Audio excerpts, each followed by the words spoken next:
اختتم طارق العاشر المدير الفني لفريق الإسماعيلي اليوم الثلاثاء استعداداته لمواجهة الأهلي المقرر لها الخامسة مساء غدا الأربعاء على استاد برج العرب بالإسكندرية، في اللقاء المؤجل من الأسبوع ال14 لمسابقة الدوري المصري الممتاز. ويخوض الدراويش مرانه الأخير على ملعبه، ثم يعلن طارق العاشر قائمة المباراة التي تدخل معسكر مغلق بالإسكندرية الليلة. ويسعى طارق العاشر لتحفيظ اللاعبين الطريقة للعب الذي ينوي تطبيقها أمام الأهلي من أجل تجميع النقاط ومحاولة تحسين النتائج للابتعاد عن المركز الأخير في الدوري،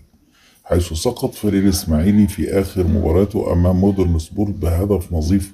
دون رد على استاد القاهرة في إطار منافسات الجولة ال16 من بطولة الدوري. ويحتل فريق الإسماعيلي المركز ال21 والأخير في جدول الدوري الممتاز برصيد 10 نقاط، حيث حقق الفوز في 3 مباريات فقط وتعادل في 11 لقاء، وسجل لاعبوه 8 أهداف واستقبلت شباكه 19 هدف. ويبدأ الإسماعيلي مشواره في شهر فبراير بمواجهة قوية أمام النادي الأهلي الأربعاء 11 فبراير، ثم يلتقي مع وادي دجلة